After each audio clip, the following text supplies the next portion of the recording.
వీళ్ళందరూ పాపాలు ఇసుక బస్తా కంటే ఒక్కొక్కరితో కోపం ఇసుక బరువు అయినట్టయితే ఎన్ని వేలు కోట్లు ఉన్నారు, వాళ్ళందరూ పాపాలు ఎక్కడ పడ్డాయి? సులువు మీద పడ్డాయి. సులువు 150 కేజీలు కరెక్టే. అయితే వీళ్ళందరి పాపాలు ఏంటంటే ఒక్కొక్కరి పాపం ఒక ఇసుక బస్తా అంత బరువు, ఇసుక బస్తా కంటే ఎక్కువ బరువు. ఆ కోపమే కాదు, అనుమానం జబ్బు ఉందనుకోండి, అదొక పాపం, అదొక బస్తా బరువు. అసూయ జబ్బు ఉందనుకోండి, అదొక బస్తా బరువు.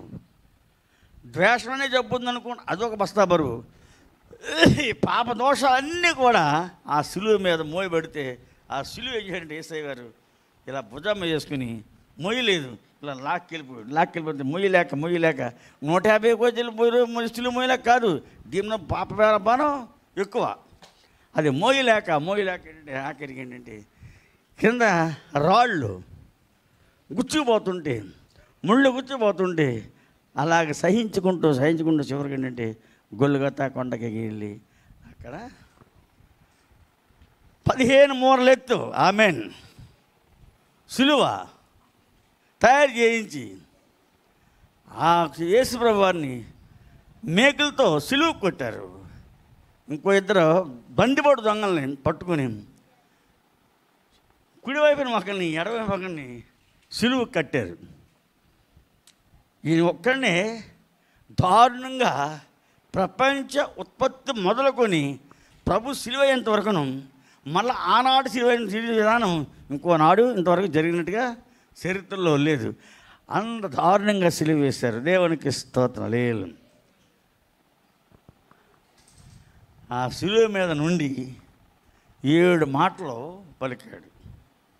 ఇప్పుడు 7 మాటలు సంఘబిడ్డలు ఒక్కొక్కరు వచ్చి 7 మాటలు గురించి వివరిస్తారు. ఆయన చేతను 7 మాటల గురించి వివరించిన తర్వాత లాస్ట్లో సమాధి కార్యక్రమాలు జరగాలి, ఆశీర్వాద ప్రార్థన ఇవన్నీ జరగాలి. అప్పుడు బయలుదేరి వెళ్తాం. కాస్త లేట్ అయినా ఆలస్యమైనా కంగారు పడకుండా జాగ్రత్తగా విని మన పిల్లలు దేవుని యొక్క సువార్త 7 మాటలు అందించడానికి రెడీగా ఉన్నారు. కాబట్టి మనం జాగ్రత్తగా విని వాళ్ళకి మన ప్రోత్సాహాన్ని తెలియబడుతాం. దేవునికి స్తోత్రం. హల్లెలూయా. మేరీ, నువ్వు మాట్లాడతావా మాట? నువ్వు మాట్లాడతావా? నువ్వు చెప్తావా మాట? చెప్తావా? వాక్యం చెప్పలేవా? అని చేత మొదటి మాట విన్నాం. రండి బాబు. మొదటి మాట సంగవేత్త గారు, మిగతా మాటలు ఎవరికి ఇచ్చానికి ఏది తెలియదు. అది తెలుసు కానీ నాకు అంత గుర్తులేదు. ఏ పాప పుస్తకం పాట తీయండి. ఏ పాప మెరుగని యో పావనామూర్తి పాప విమోచకుండా నా పాపముల కొర ఈ పాటలు నందినా.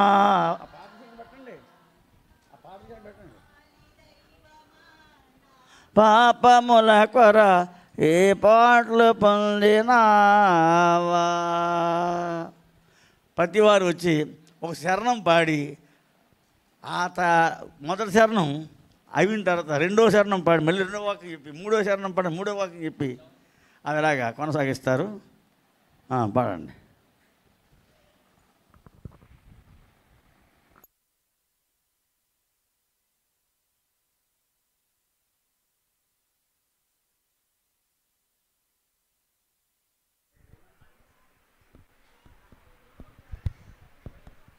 దేవుని స్తోత్రం. హల్లెలూయా, హల్లెలూయా.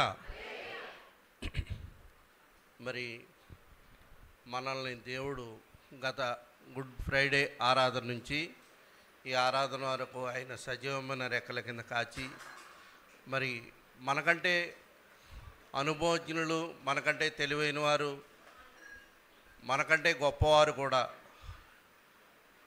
లేకపోతే మనకంటే ఉన్నతమైన వారు కూడా ఈ రోజును చూడలేక చాలామంది నిద్రించి ఉన్నారు. అయితే దేవుని యొక్క కృపను బట్టి మనల్ని అందరినీ కూడా క్షేమంగా ఉంచి మరి దేవుని సన్నిధిలో స్తుతించడానికి ఆవిడ పడిపోతారు. అదే సూర్యనారాయణ గారి భార్య గారు పడిపోతారు. నిద్రకండి, ఊగుతున్నారో పడిపోకండి. నేను అలా గమ్మున పడిపోతూ ఉంటాను ఒకసారి. అది దేవుని యొక్క కృపను బట్టి మరి గత సంవత్సరం నుంచి కూడా, అంటే ఎవరో తెలియదని ఆవిడ పేరు చెప్పారన్నమాట. మరి లేకపోతే ఎవరైతే మరి నేనా అని మీరు అనుకుంటారు. మళ్ళీ మరి నా మీద ఏదో బండి తోలుతారు. ఆ బండి ఏమి తోలకండి. దేవుని స్తోత్రం. హల్లెలూయా, హల్లెలూయా. ఎవరిని రెక్కలు లెగట్లేదండి ఎవరికి. అంటే జోషి గారు చెప్తే లెగుతాయా రెక్కలో, మేము చెప్తే లెగవా? దేవుని స్తోత్రం. అది ఇవాళ ఏంటి పండగ మనకి? ఏంటండి ఇవాళ పండగ?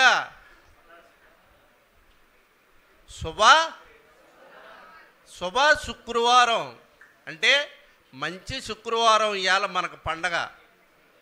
మనకు పండగను వదిలేసి ఏదో నీరసంగా ఏదో పోగొట్టుకున్న వాళ్ళ కూర్చుంటాం. ఎందుకంటే ఇక్కడ ఎవరైనా కూడా ఒకవేళ బాధలు ఉండొచ్చు, బాధలు లేని వాళ్ళు ఎవరు లేరు, ఆరోగ్యంగా ఉన్న వాళ్ళు ఎవరు లేరు, అందరూ చాలా సమస్యలతో ఉన్నారు. అయితే దేవుని యొక్క కృపను బట్టి దేవుని సన్నిధిలో మాత్రం నువ్వు ఎంత బలహీనుడివైనా బలవంతుడివే. దేవుని స్తోత్రం. హల్లెలూయా. ఈ పాప మెరుగని ఓ పావనామూర్తి పాప విమోచకుండా నా పాలి దైవమా ఈ పాటలు నొందినావా, నా పాలి దైవమా ఈ పాటలు నొందినావా, ముండ్ల కిరీటమల్లి నీ శిరముపై. దేవుని స్తోత్రం. హల్లెలూయా. అయితే దేవుని యొక్క కృపను బట్టి మరి దేవుని సన్నిధిలో మనం మరి దేవుని స్తుతించడానికి ఈ సమయాన్ని మనకు అనుగ్రహించిన మరి దైవజనులను బట్టి మేము వందనాలు తెలియజేస్తున్నాను. మరి లోకా అధ్యాయం, లోకా గ్రంథం 23వ అధ్యాయం 34వ వచనం. యేసు తండ్రి వీరేమి చేయుచున్నారో వీరెరుగురు గనుక వీరిని క్షమించుము. దేవుని స్తోత్రం.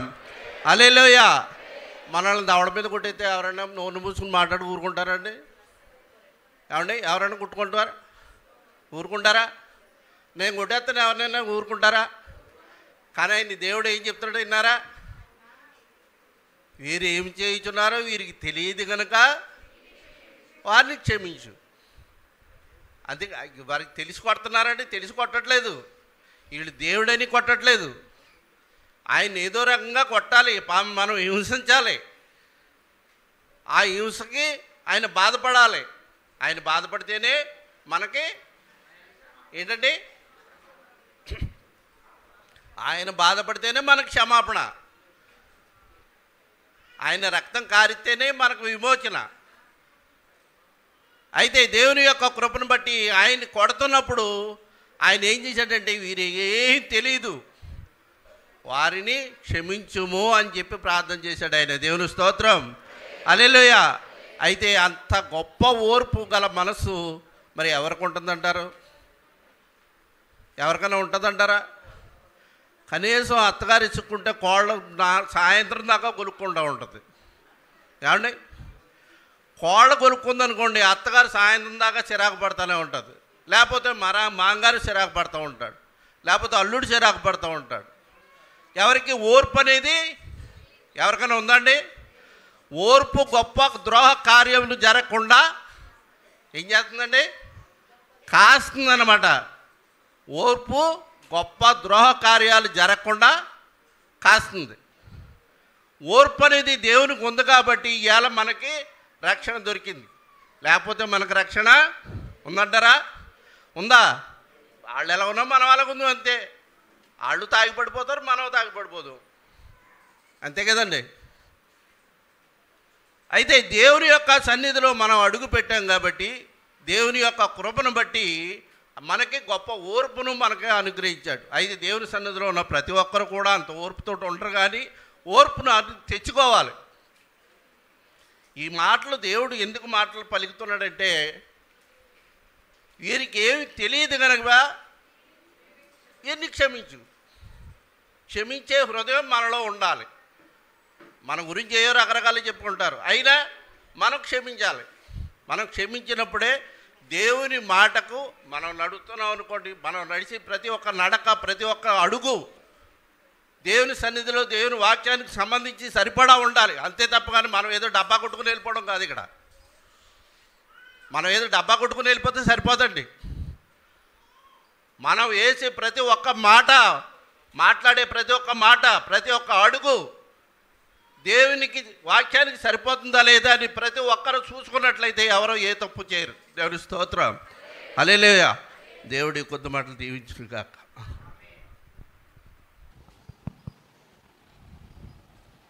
ప్రభువైన యేసుక్రీస్తు నామములో మరొకసారి కూడా వచ్చిన మీ అందరికీ నా హృదయపూర్వక వందనాలు తెలియజేస్తున్నాను. మంచిది. లూకాసు సువార్త 23వ అధ్యాయము 43వ వచనాన్ని మనం చదువుకుందాం. లూకాసు సువార్త 23వ అధ్యాయము 43వ వచనం. అందుకాయన వానితో, నేడు నీవు నాతో కూడా పరదేశులో ఉందువని నిశ్చయముగా నీతో చెప్పుచున్నాను నేను. ఏ పాపమెరుగని ఓ పావనామూర్తి, పాప విమోచకుండా నా పాలె దైవమా, నా పాపముల కొర ఈ పాటలు నొందినావా. నా పాలి దైవమా, నా పాపముల కొర ఈ పాటలు నొందినావా. హల్లెలూయా. రెండు చేతులు పైకెత్తి బిగ్గరగా దేవుని స్తుతిందామా. చెప్తే టాప్ లేచిపోవాలి. హల్లెలూయా. నిజంగా ఈరోజు మనం జరుపుకునేది పండగ కాబట్టి అందరూ పండగ మూడ్లో ఉండాలి. ఎందుకంటే ఈరోజు యేసు ప్రభువు వారు చనిపోయిన ఈ రోజున మనం సాడ్ డేగా కాదు, కానీ ఈరోజు మనము కాదు, నేను అంటాను ఈరోజు నడవపిల్లలోనే కాదు, ఈరోజు ప్రపంచం అంతా యేసు ప్రభువు వారు చనిపోయిన ఈ రోజున శుభ శుక్రవారంగా జరుపుకుంటుంది. హల్లెలూయా. మంచిది. ఇంతవరకు యేసు ప్రభువు వారు శిలువలో పలికిన 7 మాటల్లో మొదటి మాట మనం విన్నాం కదా.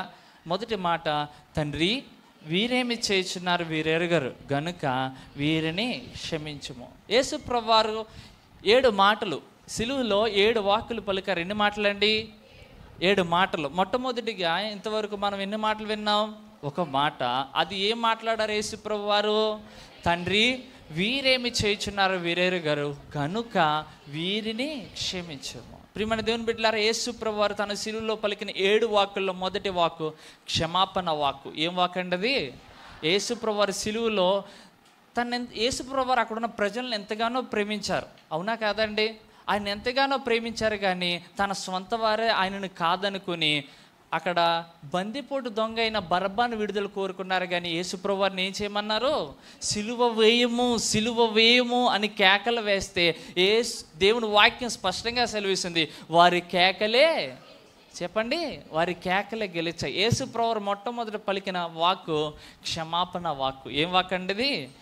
క్షమాపణ వాక్కు. ఇప్పుడు ప్రియమైన దేవుని బిడ్డలారా, రెండవ వాక్కు యేసు ప్రభువు వారి శిలువలో పలికిన రెండవ మాటను మనం విందాం. లూకాసు సువార్త 23వ అధ్యాయము 43వ వచనం మనం చదివినట్లయితే యేసు ప్రభువు వారు అక్కడున్న దొంగతో అంటున్నారు ఏమని? నేడు నీవు నాతో కూడా పరదైసులో ఉందని. ఎలా చెప్తున్నాడు? నిశ్చయముగా. ఎలాగండి?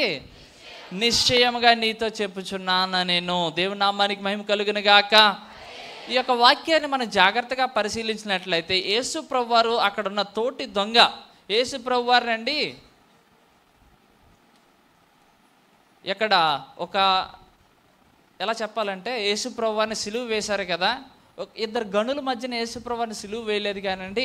యేసు ప్రభువారిని ఎలా సిలువ వేశారో వాక్యం స్పష్టంగా సెలవిస్తుంది. మార్కు సువార్త 15వ అధ్యాయం 22వ వచనం ఒకసారి చూద్దామా.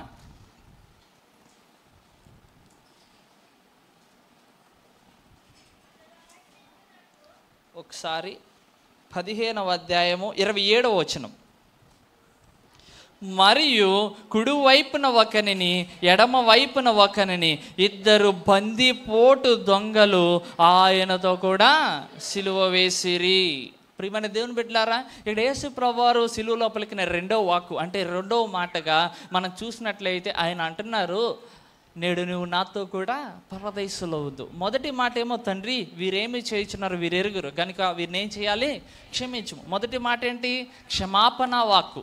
రెండవది యేసు ప్రభువారు తన యొద్ద చేరి ఆయన యొక్క కృపను కోరుకున్న ఆ దొంగతో అంటున్నాడు యేసు ప్రభువారు, నేడు నీవు నాతో కూడా పరదైసులో ఉండు అని చెప్పారు. అది రక్షణ వాక్కు. ఇక్కడ యేసు ప్రభువారినండి ఎవరి మధ్యన, ఇద్దరు బందీపోటు దొంగల మధ్యన సెలవు వేసినట్టుగా దేవుని వాక్యం సెలవేస్తుంది. నేను గడిచిన వారంలో ఒకసారి వాక్యం చెప్తున్నప్పుడు ఈ మాటలు వివరించినప్పుడు మీకు చెప్పాను, దొంగ వేరు బందీపోటు దొంగ వేరు అని చెప్పాను కదా. దొంగలు వేరు, వాళ్ళు కావాల్సింది, వాళ్ళకి సరైన ఆహారం లేకో సరైన ఫెసిలిటీస్ లేకో వాళ్ళు కోరుకునే వారి దగ్గర దొరకలేనప్పుడు ఏం చేస్తూ ఉంటారంటే, ఎదుటి వ్యక్తి దగ్గర ఉన్నాయి వారిని ఏం చేయడం మొదలు పెడతారు, దొంగలించడం, లాక్కోవడం మొదలు పెడతారు. కానీ ఈ బందిపోటు దొంగలు అలా కాదండి.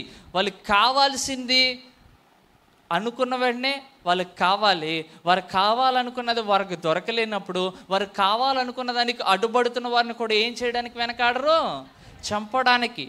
ఈ మామూలు దొంగలైతే తాళాలు బద్దలు కొట్టడానికి సుత్తులు మాత్రమే పట్టుకెళ్తారేమో, కానీ ఈ బందిపోటు దొంగలు వాళ్ళు వెళ్తున్నప్పుడు సుత్తుతో పాటు ఏం పట్టుకెళ్తారు చెప్పాలి. ఈ రోజుల్లో అంటే ఏం పట్టుకెళ్తారు చెప్పండి, మీకు అర్థమైందా ఏంటిది, గన్నలు. ప్రియమైన దేవుని బిడ్డలారా, యేసు ప్రభు వారిని, ఆయన ఎంతో పరిశుద్ధుడు, ఆయన ఏ పాపము చేయలేదు, కానీ యేసు ప్రభు వారిని ఇద్దరు బందీపోటు దొంగల మధ్యన సిలువ వేసినట్లుగా మనం చూస్తాం. ప్రియమైన దేవుని బిడ్డలారా, ఈ వాక్యాన్ని మనం జాగ్రత్తగా చూసినట్లయితే ఇద్దరిని కాదు ముగ్గురిని సిలువ వేసినట్టుగా దేవుని వాక్యం సెలవిస్తుంది. ఎంతమందినండి, ముగ్గురిని. మొదటిగా యేసు ప్రభు వారిని సిలువ వేశారు, అది యేసు ప్రభు వారి సిలువ అయితే ఇద్దరు బందీపోటు దొంగలు, కుడివైపున ఒకరిని ఎడమ వైపున ఒకరిని యేసు ప్రభువారి ఆరిద్దరి మధ్యన సిలువ వేసినట్టుగా మనం చూస్తాం. చరిత్ర ప్రకారం మనం చూసినట్లయితే ప్రియమైన దేవుని బిడ్డలారా, వీరిద్దరు చాలా బందిపోటు దొంగలు. ఎలాంటి దొంగలు వీళ్ళు, ఎలాంటి దొంగలు, మామూలు దొంగల. యేసు ప్రభువారిని పిలాతు విడుదల చేయాలనుకున్నాడు, కానీ ఆ పండుగలో వాడుకు చెప్పిన ఒకరిని విడుదల చేసే అలవాటు అతనికి ఉంది. అంటున్నాడు పిలాతు, నేను ఎవరిని విడుదల చేయాలి, ఈ యూదుల రాజుని యేసు ప్రభుని నేను విడుదల చేయాలనుకున్నాను, లేక మీకు నచ్చిన వారిని చెప్పండి అంటే అక్కడ ఎవరిని కోరుకున్నారు, మనుషుల్ని ప్రేమించే వారిని లోకం కోరుకోదు. ఎవడైతే మన ముందుండి మంచిగా మాట్లాడి వెనకాల గోతులు తవ్వుతారో గొర్రె కషాయం నమ్ముతుంది. అవునండి, ఎవరు నమ్ముతుంది, కషాయుడిని. అలాగే అక్కడ పిలాతు అంటున్నాడు, నాకు ఈ పండుగలో ఒకరు విడుదల చేసే అధికారం ఉంది, వాడుకుంది, నేను యేసు ప్రభువారిని విడుదల చేయాలనుకుంటున్నానంటే వాళ్ళు ఎవరిని కోరుకున్నారండి, ఎవరిని, బరబ్బాను. ఆ బరబ్బ ఎలాంటి వాడంటే, ఎలాంటి వాడు, ఒక బందిపోటు దొంగ, ఒక తిరుగుబాటు చేసే వ్యక్తి. అందుకని అతను తీసుకెళ్ళి ఎక్కడ వేశారు, జైల్లో వేస్తే ఇక్కడ యేసు ప్రభువుని విడుదల చేయాలని కోరుకోకుండా ఎవరిని కోరుకున్నారు, బరబ్బాను కోరుకున్నారు.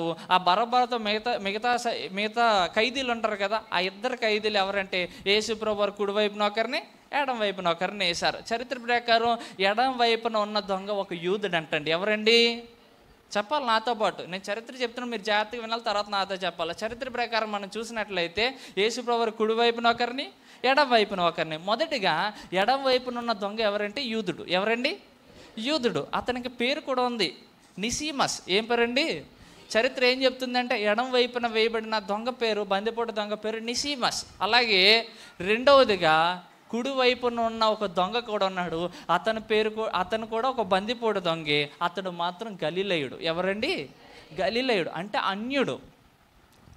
ఈ పక్కన ఎవరు, యూదుడు, కానీ ఈ పక్కన అన్యుడు. ప్రియమైన దేవుని బిడ్డలారా, దేవుని వాక్యాన్ని చూద్దాం. ఇప్పుడు చూడండి, లూకాసు వార్త 23వ అధ్యాయం 39వ వచనం నుండి 49వ వచనం వరకు త్వరగా. వేలాడవేయబడిన ఆ నేరస్తులలో ఒకడు ఆయనను దూషించుచు అంటున్నాడు, నువ్వు క్రీస్తువు కదా, నిన్ను నువ్వు రక్షించుకొనుము, మమ్మును కూడా రక్షించుమని చెప్పాను. అయితే రెండవ వాడు వానిని గద్దించి, నువ్వు అదే శిక్షావిధిలో ఉన్నావు కాబట్టి నువ్వు దేవునికి భయపడవా, మనకైతే ఇది న్యాయమే, మనం చేసిన దానికి ఏం పొందుతున్నాం, తగిన ఫలం పొందుతున్నాం. కానీ అంటున్నాడు అక్కడ ప్రియమైన దేవుని బిడ్డలారా, ఈయన ఏ తప్పిదమో చెయ్యలేదు. ఆయనను చూసి అంటున్నాడండి ఇప్పుడు, యేసు నువ్వు నీ రాజ్యంలోనికి వచ్చినప్పుడు నన్ను కూడా జ్ఞాపకం చేసుకున్నాము. ఈ వాక్యాన్ని జాగ్రత్తగా పరిశీలన చేసినట్లయితే యేసు ప్రభు వారికి కుడి వైపున ఒక దొంగ ఉన్నాడు, ఎడం వైపున ఒక దొంగ ఉన్నాడు. ఈ ఎడం వైపున దొంగను మనం పరిశీలిద్దామా. మొదటి సిలువ, ఎన్ని సిలువలు అని చెప్పాను? ఇప్పుడు చూడండి, నేను మధ్యలో ఉన్నాను, ఇది కుడివైపు, ఇది ఎడం వైపు. ఇప్పుడు మొదట ఎడం వైపున సిలువ వేయబడిన బందిపోటు దొంగ కోసం మనం మాట్లాడదాం. ఈ మొదటి సిలువ, ఎన్ని సిలువలు? 1, 2, చెప్పాలి అందరూ. 1, మొదట ఎవరి కోసం మాట్లాడుతున్నాం చెప్పాలి. ఎడం వైపునున్న ఆ యొక్క బందిపోటు దొంగ కోసం మనం మాట్లాడదాం. ఎన్నో సిలువ ఇది? మొదటి సిలువ. ఇది తృణీకరించబడిన సిలువ. ఏంటండి? తృణీకరించిన సిలువ. నేను అంటాను ప్రియమైన దేవుని బిడ్డలారా, ఆ ఎడం వైపునున్న ఆ బందిపోటు దొంగ ఉన్నాడు కదండి, ఆ బందిపోటు దొంగ యేసు ప్రభువారు ఎవరో గుర్తించలేకపోయాడండి. ఎలా గుర్తించలేకపోయాడో నేను చెప్తాను చూడండి. అక్కడ అంటున్నాడు, నువ్వు క్రీస్తువు కదా. ఏమంటున్నాడు అక్కడ? ఇంగ్లీష్లో ఏమని ఉంటుందో తెలుసా? ఇఫ్ యు ఆర్ క్రైస్ట్ అంటే అతనికి అనుమానం. ఏమంటున్నాడు? నువ్వు క్రీస్తువు అయితే, నువ్వు క్రీస్తువా? ఆడ క్వశ్చన్ చేస్తున్నాడు యేసు ప్రభువారిని. నువ్వు క్రీస్తు, ఇఫ్ యు ఆర్ క్రైస్ట్, నువ్వు క్రీస్తు అయితే నిన్ను నువ్వు రక్షించుకొని నన్ను కూడా రక్షించు. ఆయన రక్షించడానికి వచ్చినాడు ఏంటి? ఎవరు? యేసు ప్రభువారు. ఆ మాటలోని అర్థం ఉంది. యేసు అన్న మాటకు అర్థం ఏంటి? రక్షకుడు కదా.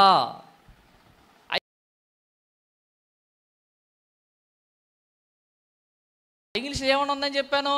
ఇఫ్ యు ఆర్ క్రైస్ట్, నువ్వు క్రీస్తు అయితే నిన్ను నువ్వు రక్షించుకో, మమ్మల్ని రక్షించు. ప్రియమైన దేవుని బిడ్డలారా, మొదట ఎడం వైపున ఉన్న ఆ బందిపోటు దొంగ యేసు ప్రభువారు రక్షకుడిగా గుర్తించలేకపోయాడు.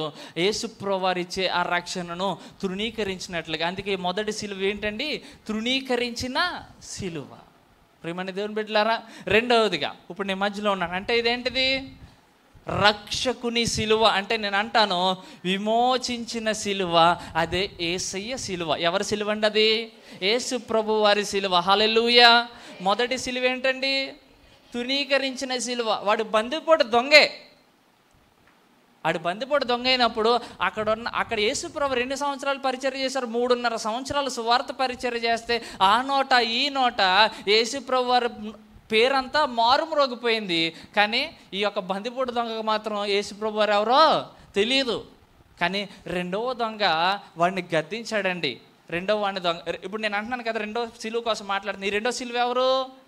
యేసు ప్రభు వారి సిలువ, విమోచకుని సిలువ. ఏంటండి?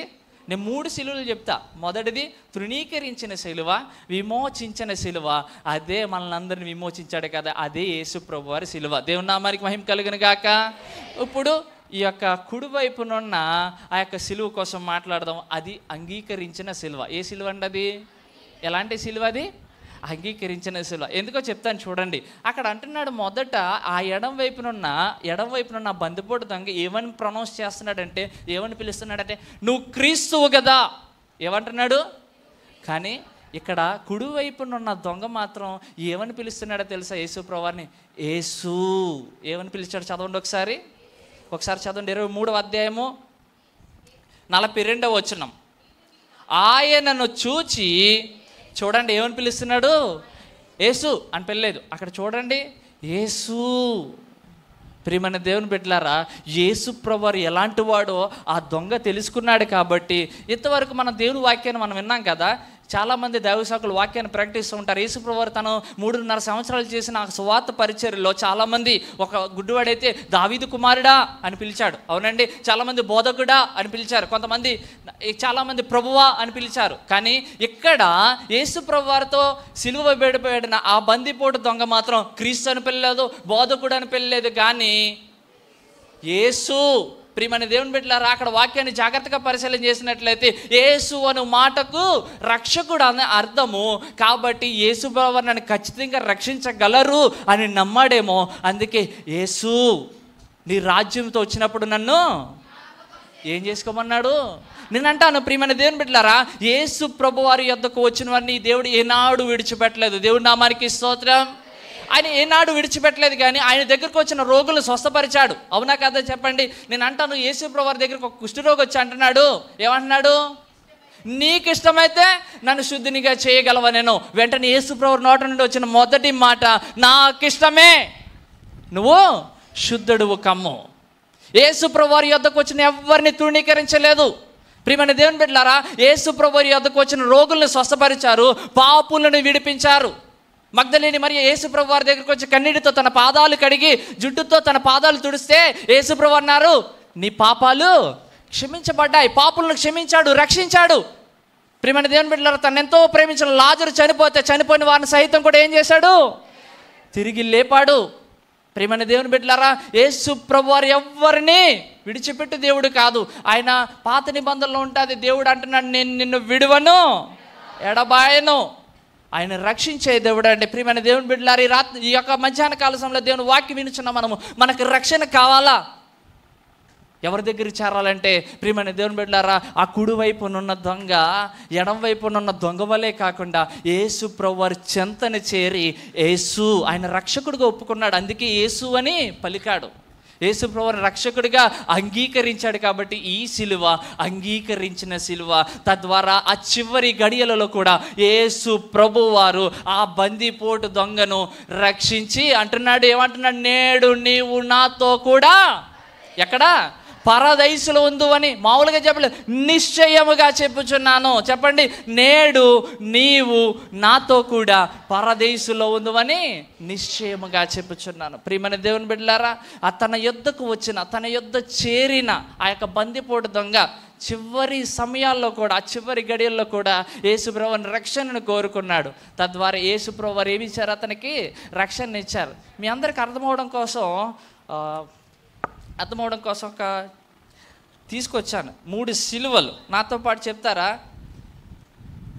ఇది ఏ కలర్లో ఉంది? ఇది చెప్పండి అందరూ. కనబడ ఎస్, ఎరుపు రంగులో ఉంది. నేను ఎన్ని సిలువలు చెప్పానంటే ఇప్పుడు సిలువలకి కలర్ చేద్దాం, ఓకేనా? మొదటిది యేసు ప్రభువారి సిలువ, అది విమోచకుని సిలువ. ఇది ఎడమ వైపున తృణీకరించిన సిలువ, ఇది అంగీకరించిన సిలువ. నాతో పాటు చెప్పండి, విమోచకుని సిలువ, తృణీకరించిన సిలువ, అంగీకరించిన సిలువ. ఈ యొక్క సిలువలకు ఇప్పుడు కలర్స్ చెప్దాం మనం, ఓకేనా? ఈ యొక్క సిలువలకు ఇప్పుడు ఏం చేద్దాం మనం? కలర్స్ చేద్దాం. ఈ కలర్స్ ఏంటంటే, మొదటిది ఎరుపు రంగు. ఎందుకో తెలుసా? నేను ఎందుకు ఈ కలర్ ఎంచుకున్నానంటే, ప్రియమైన దేవుని బిడ్డలారా, ఇది యేసు ప్రభువారి సిలువ. దేవుని నామానికి మహిమ కలుగును గాక.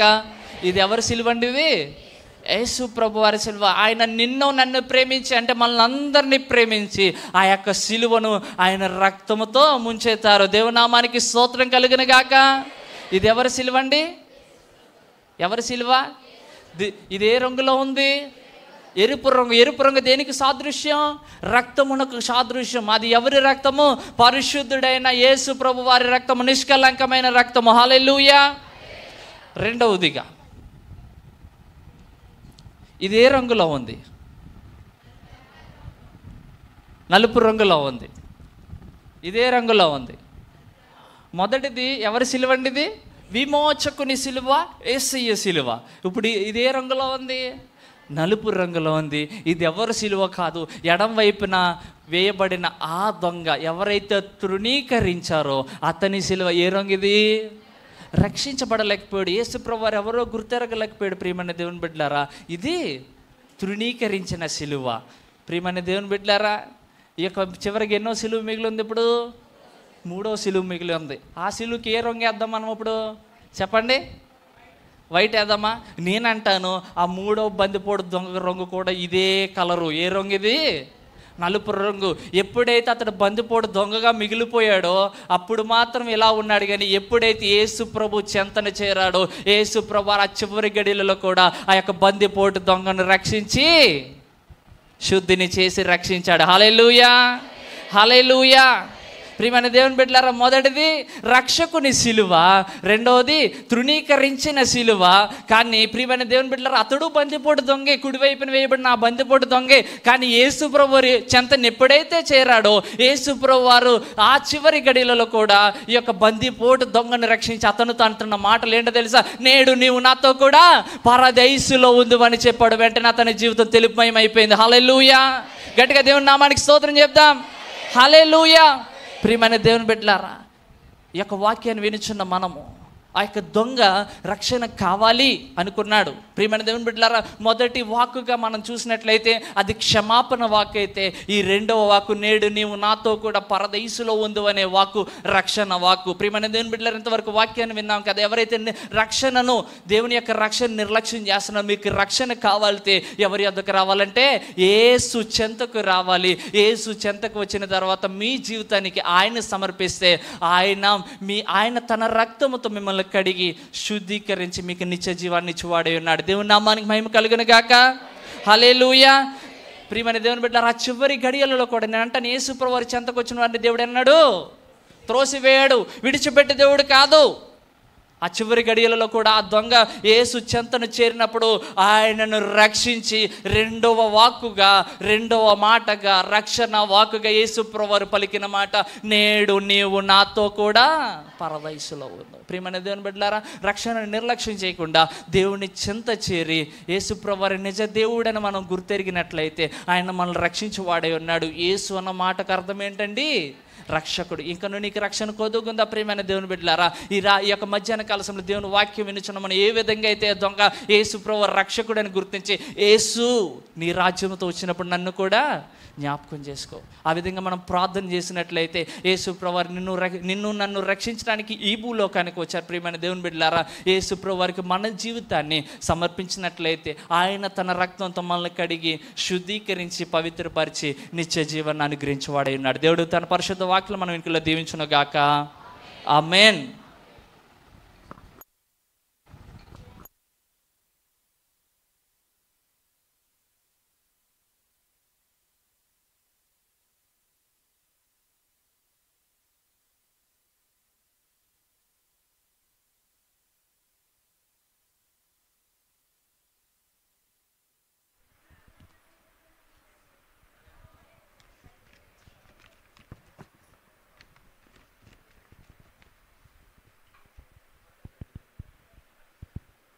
దేవునికి స్తోత్రం. మీ అందరికీ వందనాలండి. నేను ఫస్ట్ టైం మరి వాక్యం నేను ఎక్స్ప్లెయిన్ చేస్తున్నాను.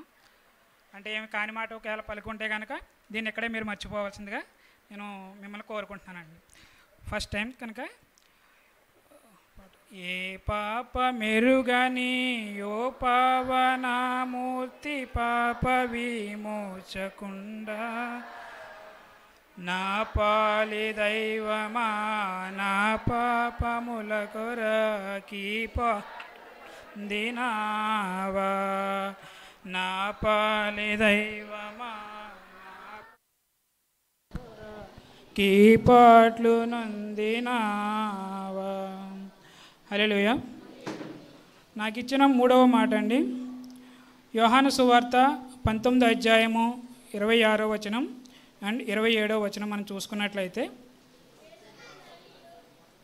యేసు తన తల్లిను తన ప్రేమించిన శిష్యును దగ్గర నిలుచుండడ చూచి, అమ్మా ఇదిగో నీ కుమారుడు తన తల్లితో చెప్పెను. తర్వాత తన శిష్యుని చూచి, ఇదిగో నీ తల్లి అని చెప్పెను. ఆ గడియ నుండి ఆ శిష్యుడు ఆమెను తన ఇంటని చేర్చుకున్నాను. నేను ఇది చాలా సింపుల్గా మీకు ఎక్స్ప్లెయిన్ చేస్తానండి. ఎట్లా అంటే ఒక కథ రూపంలో మీకు అర్థమయ్యే విధంగా, కానీ నిజ సంఘటన ఇది జరిగింది. బైబిల్లో ఏ వాక్యము పొల్లిపోయింది, ఏ వర్డ్ పొల్లిపోయిన వాక్యము కాదనమాట. కాబట్టి మీకు నిజమైన, అంటే మీకు సింపుల్గా అర్థమయ్యే విధంగా నేను చెప్తాను. ప్రసన్న ఒక్కసారి పైకి లేక మనకు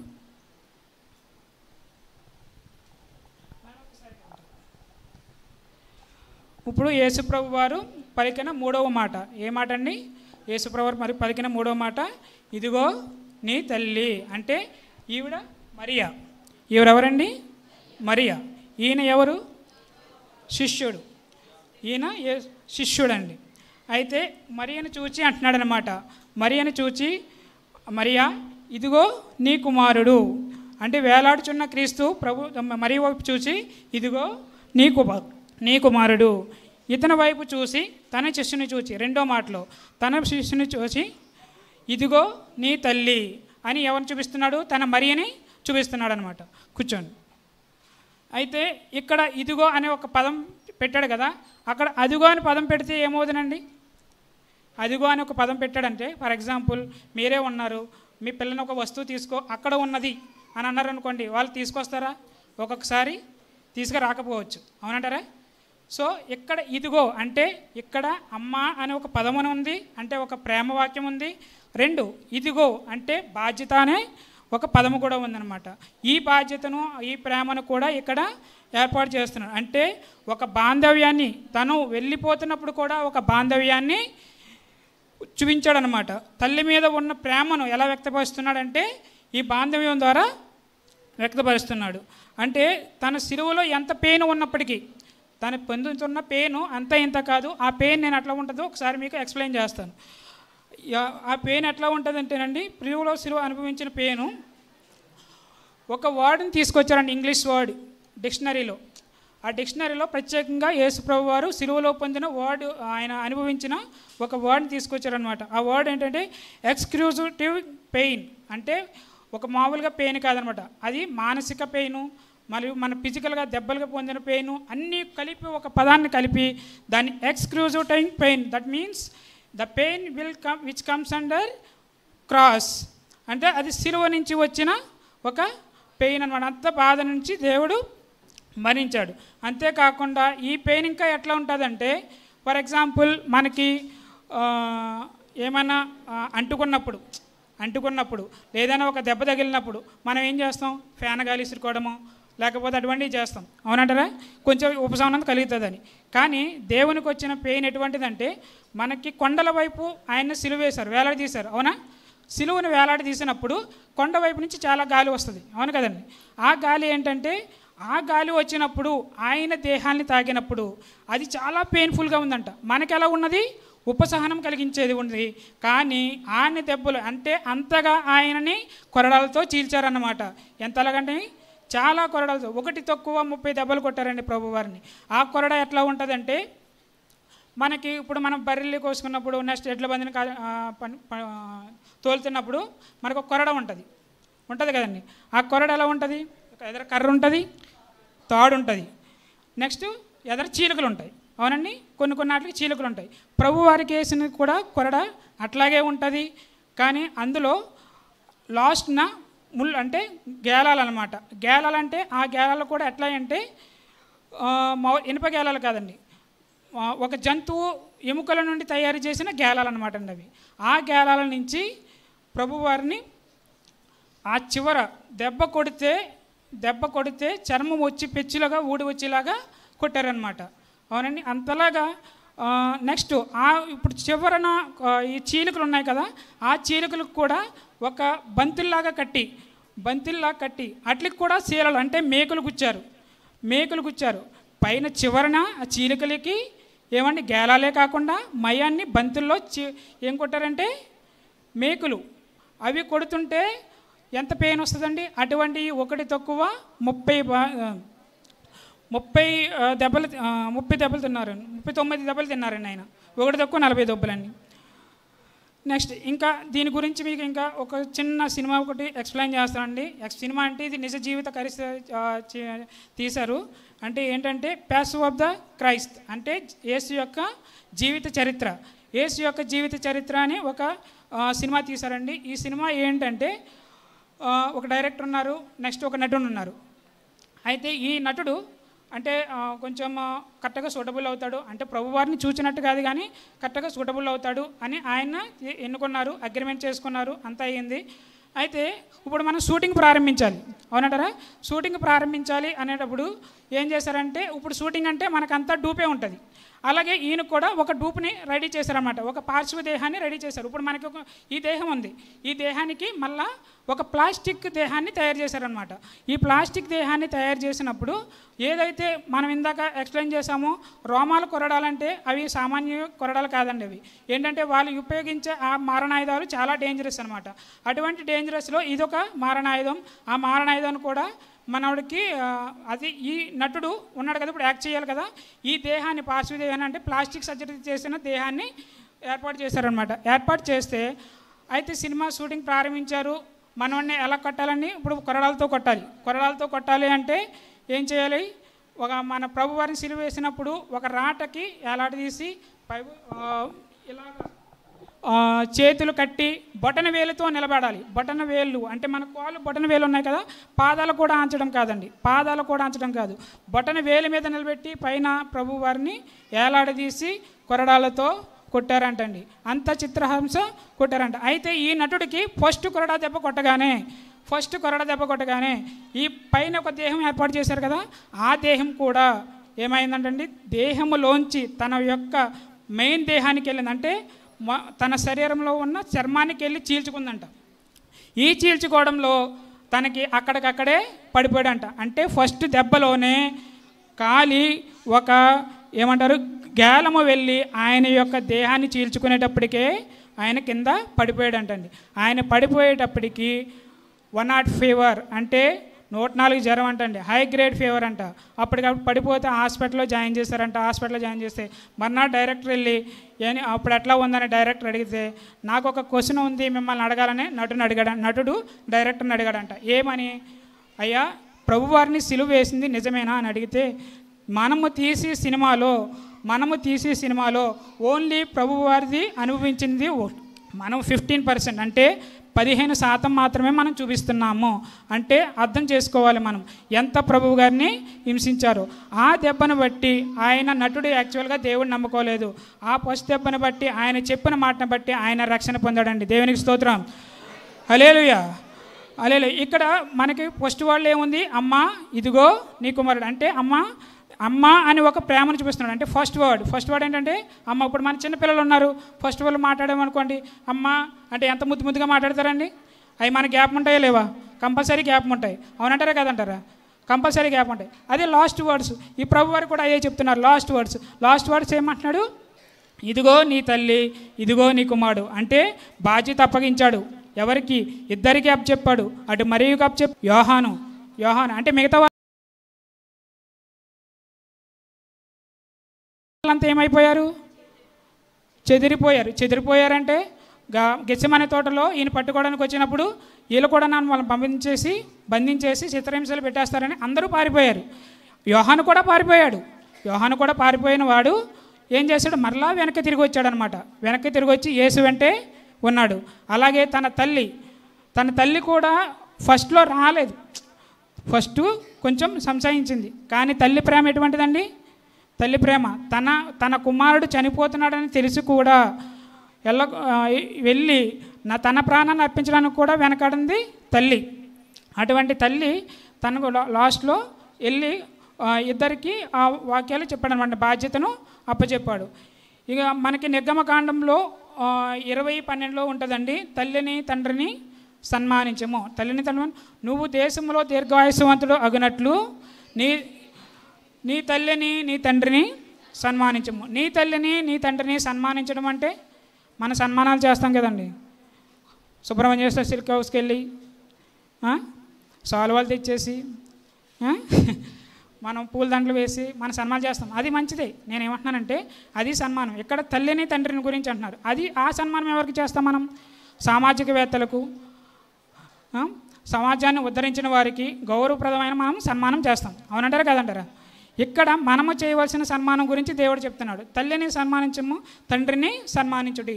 తల్లిని తండ్రిని సన్మానించడం అంటే నేనేమంటానంటే, నా మాటల్లో ఇవి కరెక్టో కాదో మరి నేను చెప్తున్నా చూడండి.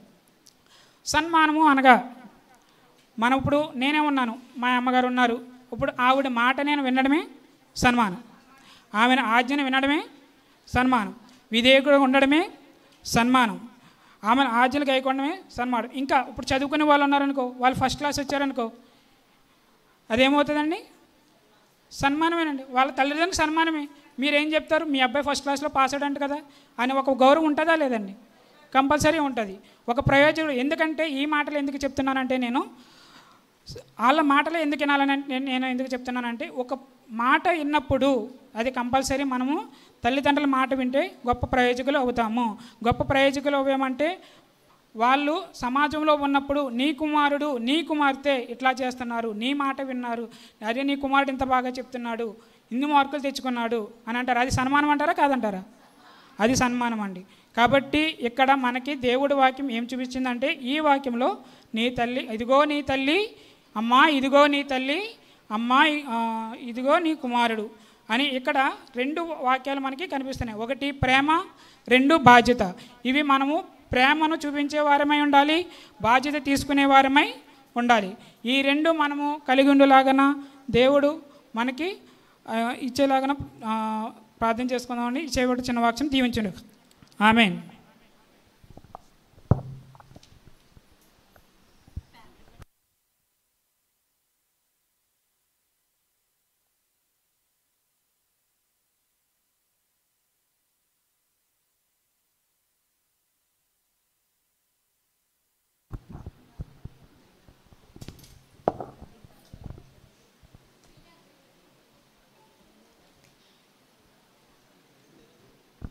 దేవుని నామానికి స్తోత్రం అండి. నాకు ఇచ్చిన మాట 4వ మాట.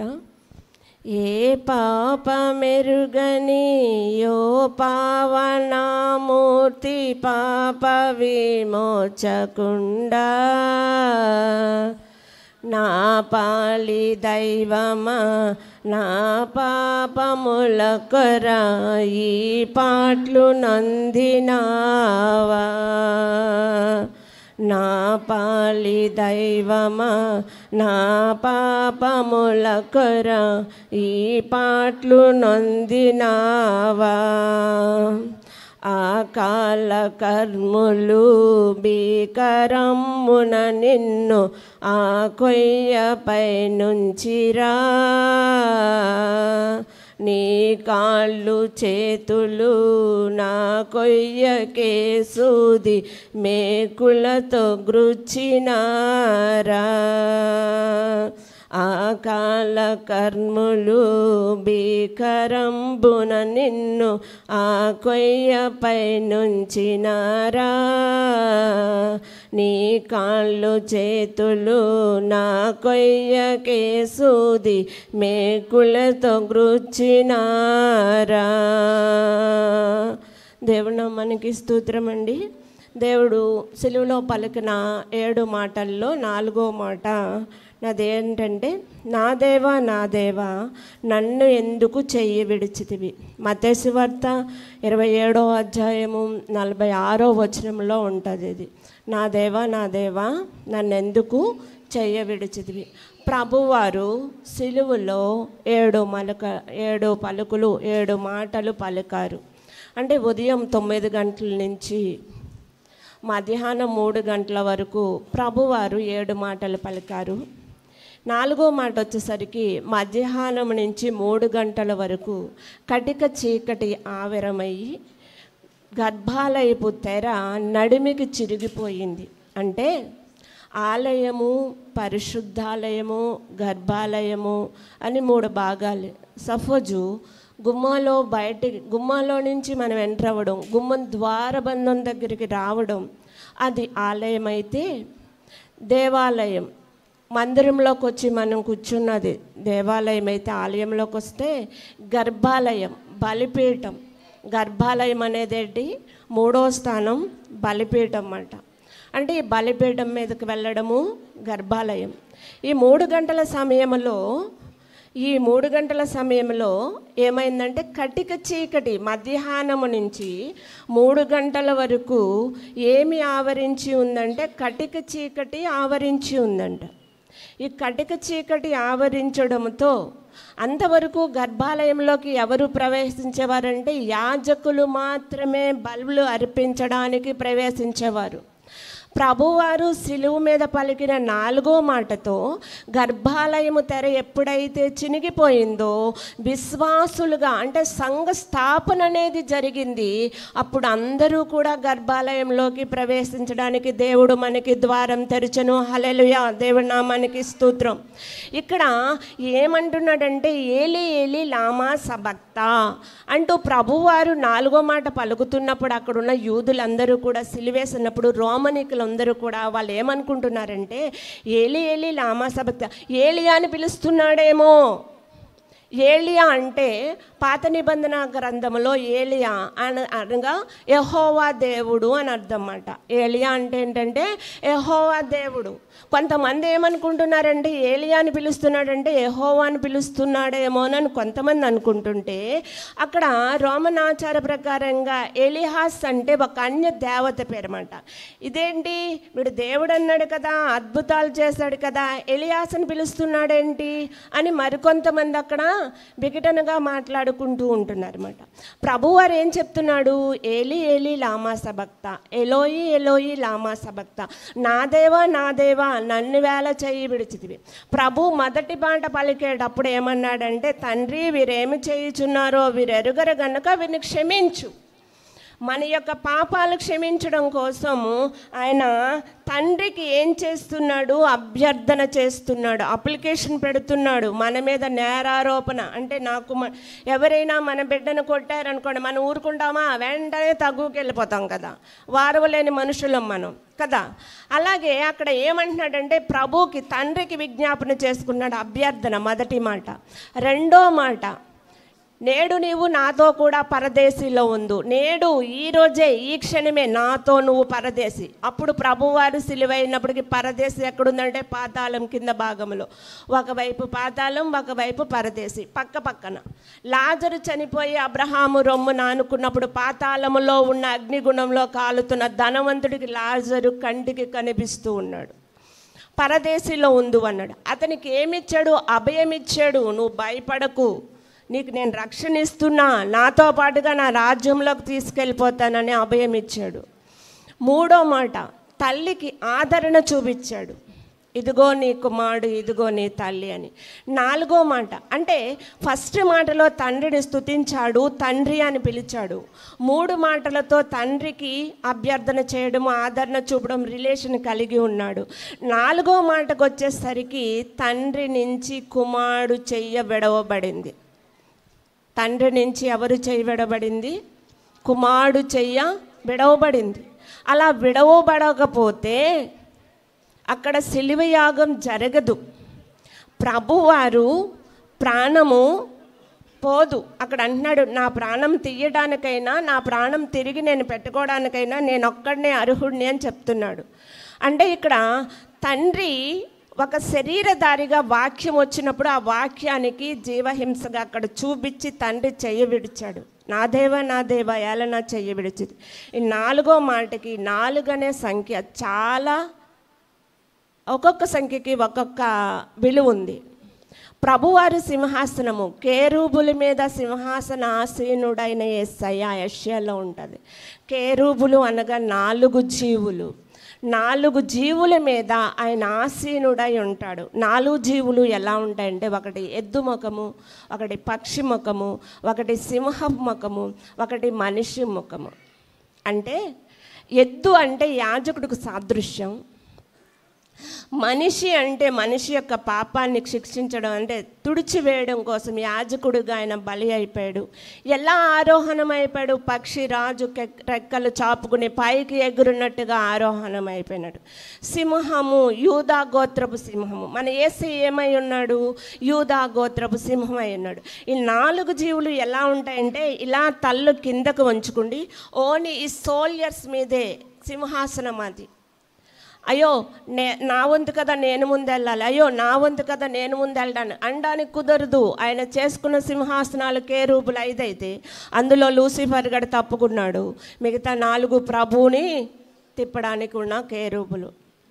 అలాగే 4 చూసుకున్నట్టయితే ఆది కాండములో దేవుడు సృష్టి చేసినప్పుడు 4 నదులను ఏర్పాటు చేశాడు. సృష్టి ఆ తోటంతా, ఏదోనో తోటంతా తడపడానికి 4 నదులుగా చేల్చబడ్డాయి. దేవుడు సృష్టిలో 4 దిక్కులు మనకు ఏర్పాటు చేశాడు. తూర్పు, పడమర, ఉత్తర, దక్షిణ, ఈస్ట్, వెస్ట్, నార్త్, సౌత్. అంటే దీని నుంచే సమాచార పత్రిక న్యూస్. నార్త్ ఎన్, ఈస్ట్ ఈ, వెస్ట్ డబ్ల్యూ, సౌత్ ఎస్. ఈ 4 అక్షరాలతో కలిపింది న్యూస్, వార్తాపత్రిక, సమాచారం, మళ్ళీ నలువైపుల నుంచి వచ్చే సమాచారం. అంటే ప్రభువారు 4వ మాట పలికేటప్పుడు ఎంత ఇదిగా ఉన్నాడో ఒక్కసారి మనం ఆలోచన, ఎంత ఆక్రందన చెందాడో ఒకసారి మనం ఆలోచన చేసుకోవాలి. లూకా సువార్తలు 4 చెప్పుకోవచ్చు మనం. మత్తయి సువార్త, మార్కు సువార్త, లూకా సువార్త, యోహాను సువార్తలు 4. మత్తయి సువార్తలో ప్రభువు వారి వంశావళి గురించి, ప్రభు యొక్క ఇది గురించి ఉంటే, మార్కు సువార్తకు వచ్చేసరికి ప్రభువారి పరిచర్య ప్రారంభమై, అంటే 40 రోజులు ఉపవాసాలు అయిన తర్వాత, అరణ్య మార్గాల్లో ఆయన కొనుపోబడిన తర్వాత, అపవాదితో దాడి జరిగిన తర్వాత పరిచర్యకు వచ్చినది మార్కు సువార్తలో మనకు తెలుస్తూ ఉంటుంది. ఈ సువార్తలు 4 ఎవరి గురించి తెలియచేస్తున్నాయంటే కుమారుడైన యేసు ప్రభువు గారి గురించి తెలియజేస్తూ ఉన్నాయి. పత్రికలు పరిశుద్ధాత్ముడి గురించి తెలియజేస్తూ ఉన్నాయి. పాత నిబంధన అంతా తండ్రి అయిన యెహోవా గురించి తెలియజేస్తూ ఉన్నాయి. అంటే ఇప్పుడు ఫస్ట్ మాటలో తండ్రితో సంబంధం కలిగి తండ్రికి అభ్యర్థన చేశాడు. తండ్రి వీరేమి చేయుచున్నారో వీరెరుగరు గనుక వీరిని క్షమించు అని అడిగాడు. అక్కడ తీర్పు చెప్పే కైప కూడా అపహాసన పాలు చేశాడనమాట. ఏలియా అని పిలుస్తున్నాడు, ఎవరు రక్షిస్తారు ఇన్నొచ్చి అనేసి. లేదు లేఖనాలు నెరవేర్చడానికి 1 రాజుల గ్రంథం కానీ, దానియేలు గ్రంథంలో కానీ, సువార్త పత్రికలు ఎన్ని చూసుకున్నా వాటన్నిటిలో కూడా లేఖనాలు నెరవేర్పే ప్రభువారు అలాగా చెప్పవలసి వచ్చింది. అంతేగాని ప్రభు తండ్రి చెయ్యి విడవలే. మహిమోన్నతుడైన యేసయ్య ఎప్పుడు ఆయన శరీరం మీద ఆసీనుడై ఉండే యేసయ్య ఆ సమయంలో తప్పుకున్నాడు అంతే. అందుకని ప్రభువారు ఆ బాధ భరించలేక నా దేవా నా చెయ్యి ఏల విడిచితివి అన్నాడు. గెత్సెమనే తోటలో ప్రభువారు, అంటే నిన్నటి రాత్రి దినాన యోహాను సువార్త 13వ అధ్యాయంలో మనం చూసుకున్నట్టయితే ప్రభువారు భోజనం ఏర్పాటులో నుంచి ఆ భోజనం రక్తముగా మారేంతగా ప్రార్థన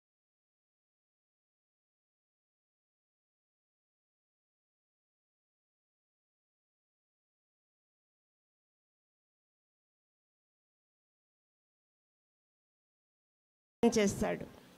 శరీరంలో కొంచెం అలసట తరిగితే, పరిగెడితే, లేదా బరువైన పనులు చేస్తే, ఏదైనా బరువులు మోస్తే మనకు శరీరానికి అలసట వచ్చి ఒంటిలో ఉన్న నీరు ఆవిరయ్యి బయటికి చర్మ రంధ్రాల్లో నుంచి చీల్చుకుని నీరు రూపంలో బయటకు వస్తుంది. కానీ ప్రభువారిని మనం చూసినప్పుడు ఏమైందంటే ఆయన చెమట అంతా కూడా రక్తము లోపడున్న రక్తం అంతా కూడా బయటకు వచ్చేసింది.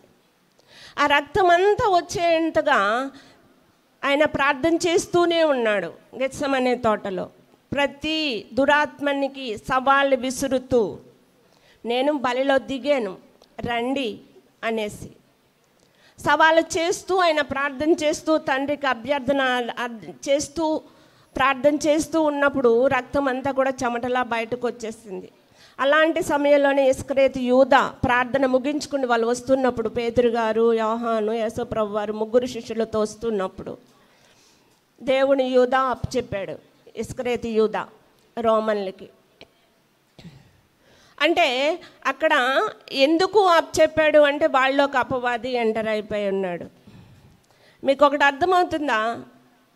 ప్రభురాత్రి భోజనానికి సిద్ధం కూర్చునేటప్పుడు ప్రభువారు వాళ్ళకి భోజనం వడ్డించేటప్పుడు అది ప్రభువారికి చివరి భోజనము, మనకి మొదటి భోజనం. ప్రభు బల్లారాధన అనేది మనకి ప్రారంభ భోజనం. అది ఆ భోజనం సమయంలో ఆయన ఏమన్నాడంటే నేను ఎవరికైతే రొట్టె విరిచి మొదట పెడతానో వాడే నన్ను అప్పచెప్తాడు అని అన్నప్పుడు ప్రభా నేనా నేనా నేనా అని ఒకరికొకరు తర్జుమా చేస్తున్నప్పుడు యూదా దగ్గరకు వచ్చినాడు నువ్వన్నట్టే.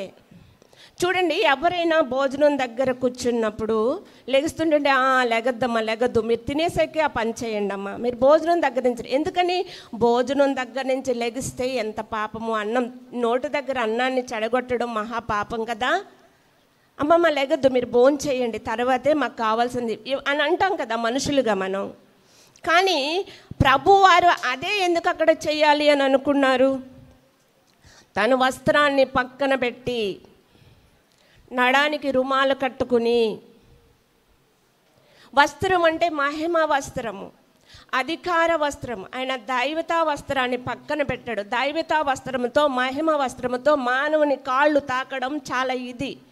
కాబట్టి ఆ వస్త్రాన్ని పక్కన పెట్టి ఆయన మనుషుల యొక్క శిష్యుల యొక్క కాళ్ళు కడగడానికి అని సిద్ధమయ్యాడు. ఇలా కడిగించకపోతే మీకు నాకు సంబంధం ఉండదు, పోలిక ఉండదు అని చెప్పాడు.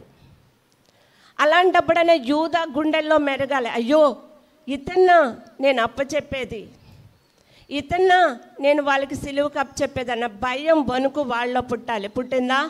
పుట్టలేదు. వాడి మనసులో ఎంతసేపటికి నేను తెచ్చుకున్న వెండి నాణ్యాలు వాడి దగ్గర ఆ మూటే కనిపిస్తూ ఉంది, ప్రభువుని ఎలా చెప్పాలనే కనిపిస్తూ ఉంది. కానీ వాళ్ళలో వణుకు లేదు. ప్రభురాత్రి భోజనానికి సిద్ధపడుతున్న మనము బల్ల తీసుకునేటప్పుడు ఎవరిని అంగీకరించుకుని ఎవరిని ధరించుకునేవారుగా మనం ఉండాలో, ప్రభు శరీరం అని ఎరిగి ప్రభు రక్తం అని ఎరిగి దాన్ని తీసుకుని తాగి తింటున్న మనము ప్రభువుని ధరించుకోవాలి. గల్తీ 3లో ఉండదు కదా, నువ్వు క్రీస్తులోనికి వెళ్ళినప్పుడు క్రీస్తు పరిచారకుడుగా నువ్వు ప్రచురించ చేస్తున్నావా అని అడుగుతాడనమాట. ఆయన ధరించుకునేవారిగా ఉండాలి. కానీ మనలో బల్లకు సిద్ధమై మనం కూర్చున్నప్పుడు మన మనుషుల్లో కలవరాలు, రకరకాల ఆలోచనలు, అపవిత్రతతో నిండి ఉంటే ఎవరు ఎంటర్ కాకూడదో వాళ్ళే ఎంటర్ అయిపోతారు. అపవాది ఎంటర్ అయిపోయాడు యూదాలోకి. రొట్టు విరిచిపెట్టగానే, రొట్టు ఏంటి? ప్రభు శరీరం. ప్రభు శరీరం ఇరిచి యూదాకి ఇవ్వగానే వెంటనే అపవాది ఎంటర్ అయిపోయాడు. అంటే మన హృదయంలో మనము చాలా అలర్ట్గా ఉండి ప్రభు బల్ల తీసుకోవాలి. ఈ 4వ మాటలో ప్రభు వారు నా దేవా నా దేవా నా చెయ్యి ఎలా విడిచితివి అని అంటే, తండ్రి ఆ మినిట్లో దేవునికి చెయ్యి విడిచాడు. నాకు 2008 మార్చి 28వ తారీఖున దేవుడు నాకు ఒక దర్శనంలో 4 ద్రాక్ష గింజలను ఇచ్చాడు. 4 ఎండు ద్రాక్ష గింజలనిచ్చి 4 గింజలు నువ్వు మొలేయమ్మా అని చెప్తున్నాడు. మొలేయడానికి కుండి ఏది అని అడుగుతుంటే దేవుడు అని నాకు తెలియదు, ఒక మనిషి తోటమాలి, ఒక వ్యక్తి, అతన్ని అడుగుతున్నాను నేను, మొలేయమని కుండి ఏది, ఎందులో వేయాలి ద్రాక్ష గింజలు, ఎందులో మొలకెత్తాలంటే ఒక కుండీ లాంటిది తెచ్చాడు. దాంట్లో అన్ని రాళ్ళు. ఏంటయ్యా రాళ్ళలో ద్రాక్ష గింజలు ఏమంటున్నావేంటి, మొక్కలు వస్తాయా? మట్టిలో కదా వేసేది మొక్కలు రావడానికి అని నేను ఆయన అడుగుతుంటుంటే, ఈ రాళ్ళు పిండి ఇవ్వడానికి నువ్వు ఒక పిండిని జల్లు, అప్పుడు ఈ రాళ్ళు మెత్తబడతాయి, మొక్కలు వస్తాయి, ఫలిస్తాయి, తీగలు అల్లుతాయని దేవుడు నాతో చెప్పాడు. తోటమాలి గారు ఏంటి దర్శనం అని చాలా సతమతమయ్యి దానికోసం ఉపవాసం ఉండి కూడా ప్రార్థన చేసుకునేదాన్ని. ఏదన్నా ఒక కళ వచ్చినా ఒక ఏదొచ్చినా అది అసంభవంగా వదిలిపెట్టాను. నేను దానికోసం పోరాడతాను, ప్రార్థన చేస్తాను. అప్పుడు పిండి ఏంటంటే ప్రార్థనా శక్తి. ఆ పిండి వేస్తే రాళ్ళు కరిగిపోతాయి, మొక్కలు వస్తాయి. 4 ఎవరో కాదు, మా ఫ్యామిలీ మెంబర్సే, మా అమ్మ, మా నాన్న, మా తమ్ముడు, మా మరదలు. భయంకరమైన విగ్రహారాధక రాళ్ళు, కటిక రాళ్ళు. వాళ్ళని దేవుళ్ళకి నడిపించాలంటే చాలా ప్రసవేదన పడ్డాను మా అమ్మని దేవుళ్ళకి నడిపించడానికి. దేవుడి పట్ల అనేక కార్యాలు, అద్భుత కార్యాలు చూసింది. తన ఆరోగ్య రీతిలోనేంటి, తనకు వారసుడు కావాలంటే ఏంటి, తనకి ఇంటి విషయంలోనేంటి, చాలా అద్భుత కార్యాలు చూసి కూడా అమ్మ రక్షణ, ఇంకా లేదు, ఇంకా టైం ఉంది. వల్ల మా అమ్మని ఆత్మని నేను రక్షించుకోగలిగాను.